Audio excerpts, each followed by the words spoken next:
And then we got another one that involves an accident in my pants. Hey guys, I've got Shane Warne on my t-shirt. He's not a guest on the show yet. Maybe tag him in here if you know him. We are talking to another legend though, and that is Damo from Coe and Coe cafes. We're going to talk about what it's like running a cafe and some other good yarns as well. So let's get stuck into it. Here we go.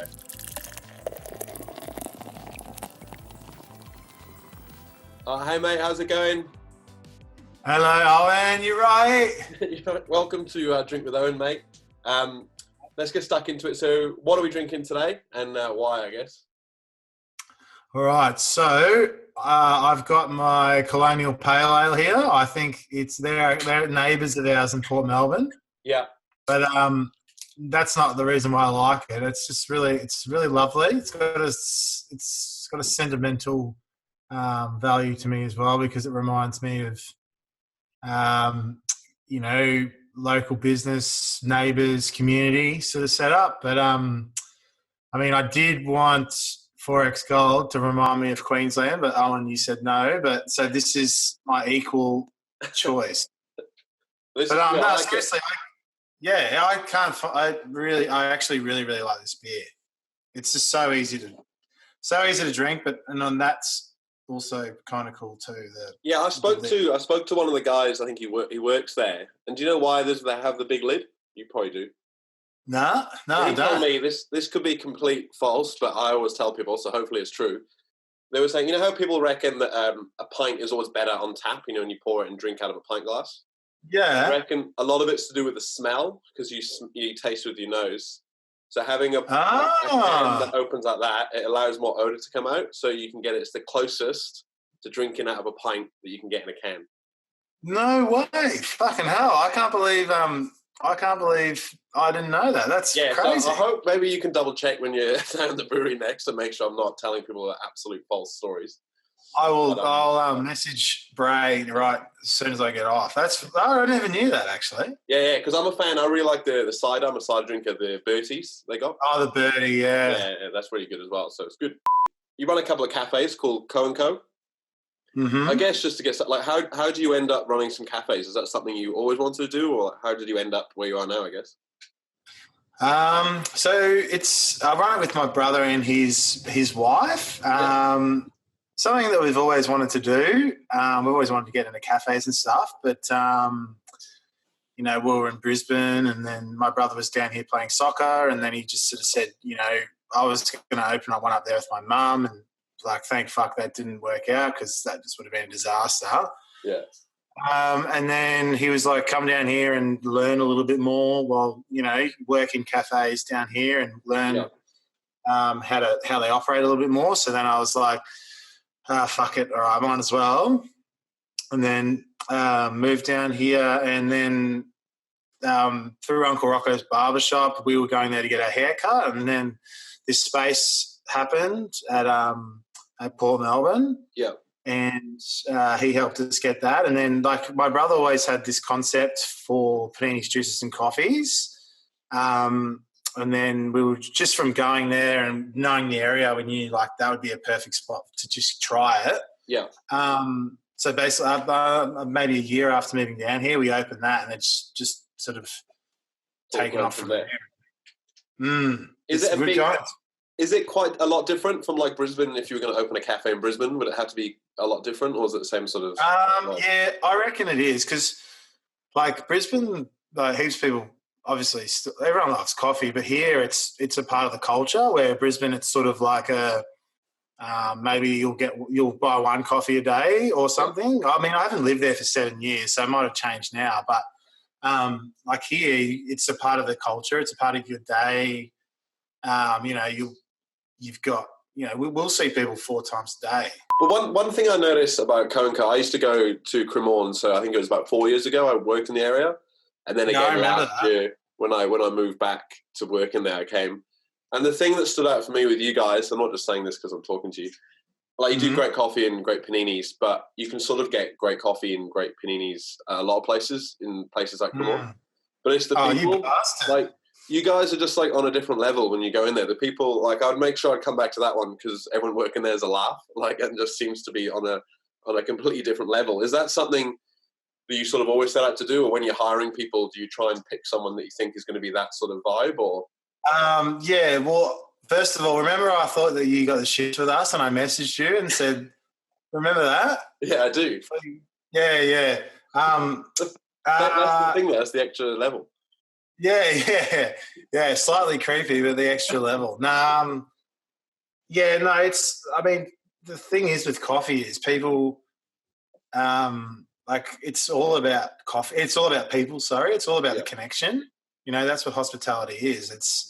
It's about getting to know your customers and what they like and almost like a pub. Like you just go the usual and then you don't have to sort of say anything. Yeah. But then we sort of encourage our guys to go the extra level and just be like, not be so stiff with it. So like, not be so formal and like be, you know, treat them like your mate. Treat our customers like your mate in respects. Sure. Obviously, you've still got to, you know, have a lot of professionalism with the way you treat people and speak to people. But like, I think just there was a moment there in hospitality where it just became too fucking serious, you know, and it would take, you know, everyone would be wearing aprons and shit, and like a coffee that would take 2 minutes would take 10 minutes because they were just trying to add a bit of fluff to it. As someone that's never worked as a barista, how do you remember everyone's orders? Is there a trick to it? Or well, first of all, a lot of it's just repetition. Yeah.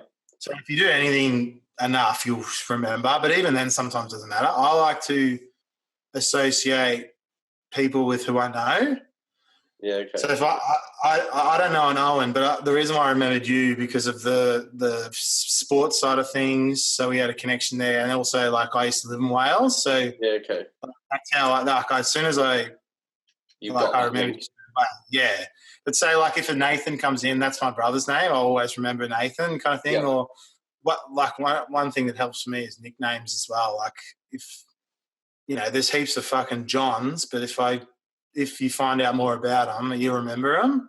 So you've got, quite recently you launched something called COEmmunity, is it?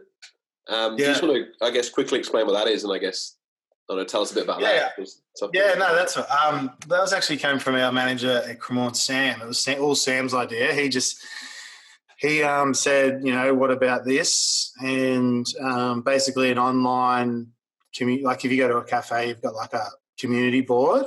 Yep. Where people stick stuff on. He said, well, you know, what about we do that with us, but online and support the businesses that come into us or around us. And then we actually tried to do all that before this happened, but then now it happened. It was like, it's perfect time to do it, you know? Yeah. But we're going to do like little things like, I don't know, if we're at once this is all over, if we're at the pub or if we're at the Cherry Tree, we'll put up a post saying we're at the Cherry Tree, come down and join us for a drink or... it's nice. I really like it. Yeah. Like so it's something we need. It seems perfect timing with all the sort of the lockdown, the corona and stuff, and some businesses staying up and some not. But like you said, I think it's a good thing just going forward and supporting other small businesses. Are you looking forward to telling people that story, mate, about the can lid? That's a classic bring out of the pub story. Is it true? Is that true? So we like to ask people each week if they've got any classic going out stories. Have you got anything for us? I do. Good. I've got a few. I'm going to give you the options, and then I reckon you tell me which one you want me to elaborate on. That's good. I like that. So we've got one that involves getting arrested in Prague. Yep. And then we've got another one that involves an accident in my pants. Okay. And then, I think that'll do, those two. There's a lot, but I will keep it. Yeah, give us the arrested in Prague, I guess. All right, so my first overseas trip, we go to Prague. It's like our first destination. You know, I'm an 18-year-old, annoying Aussie overseas. On a Kentucky or something, or? It was a Kentucky. I think we didn't go on it. I think we realised we'd save money if we just followed my brother. Oh, the same journey. Yeah. So, and before when we were young, like when I was 18, manginas were a thing. So I don't know whether you know what that is. Yes, I do. Yeah. Yes. So it was. So when we're over there, I thought it would be cool to, everyone's around egging you on. Yeah. I thought it'd be cool to do one in the middle of Prague. As you do. Anyway, so like you do it, everyone laughs, blah, blah, blah. You pull your pants up and then you walk off. But then, like, I noticed like a couple of cops are following us. Oh.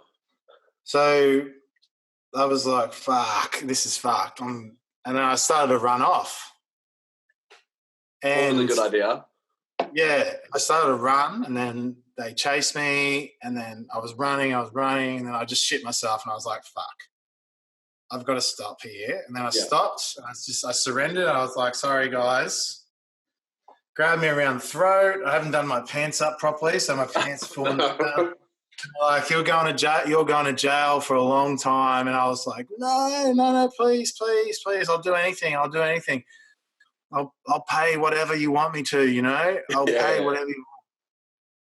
And then they're like talking in their, like, I don't know, native tongue. And then I was like, and then they're like, okay, give me €250. Yeah, right. What's that? I gave them €250 and then they let me go. Yeah, right. Was it worth it? So, fucking oath. I would have paid 500. Like, we only just got there. So. You were cashed up, Oh no, it wasn't. Well, no, it wasn't. But like, it was worth every penny. And then like away you went. We just went to we just kept drinking. It was weird. It makes you wonder, like, would they have let you go anyway? Or do you reckon they would have arrested you? Well, that's funny. I never thought about that. I just thought that they would have. I just thought they would have just like arrested me. Yeah. Well, they might have, but it makes you wonder. Like, give us some money, we'll let you go. Get a bit of cash.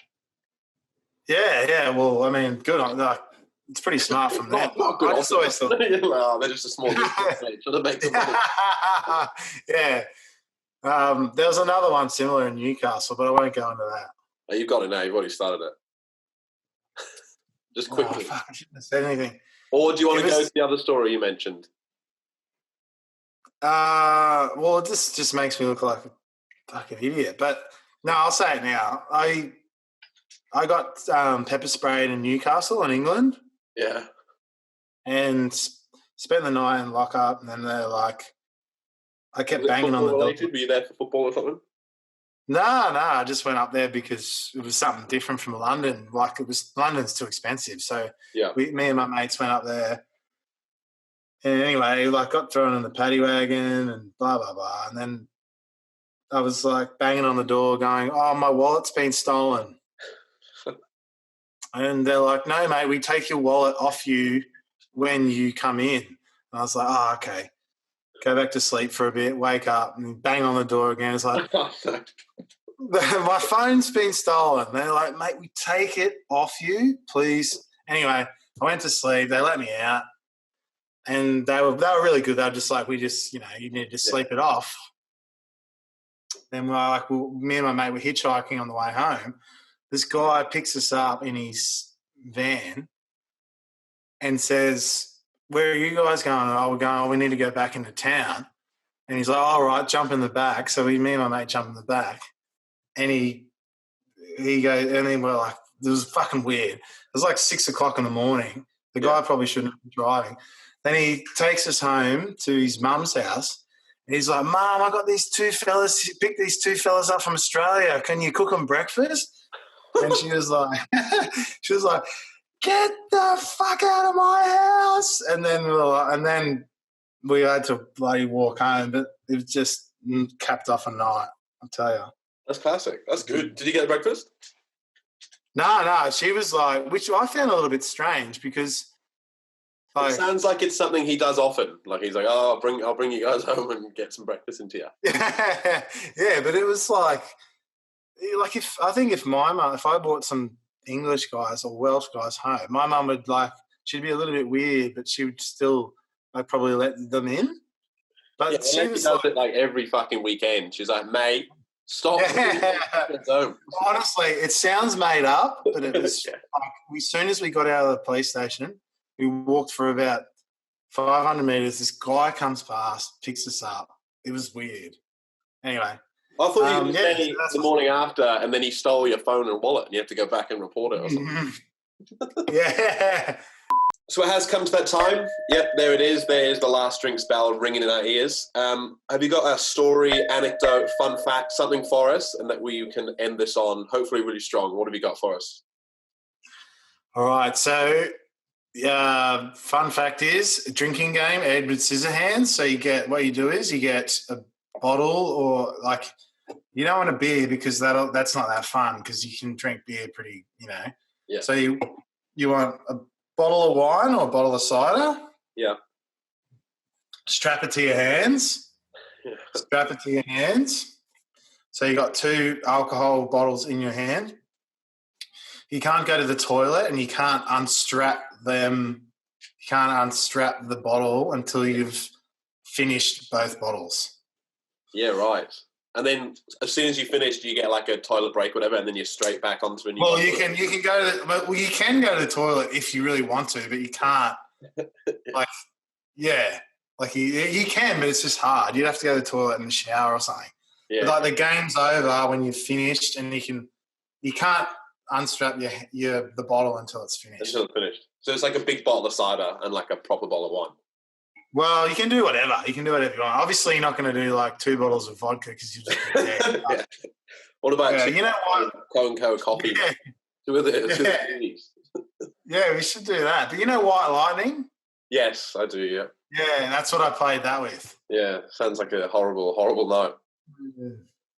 Oh, nice one. That comes to the end of our chat. Thank you very much for joining me. I really do appreciate you coming on and having a yarn. Right. The beer's good. It's good. It was fun. Like I said, I'm not really a massive beer drinker, but this is actually really nice. So I'm keen to get stuck into these next time at the pub. Hopefully they can send some free ones, mate, or some beers. Yes. Now that we've shared the little thing about Ray Maloney, yeah, Steve. Shout out to Steve. Yeah, nice one. Well, thanks very much. We'll see you later. All right, thanks, Owen. Cheers, bye. See you, mate. Bye.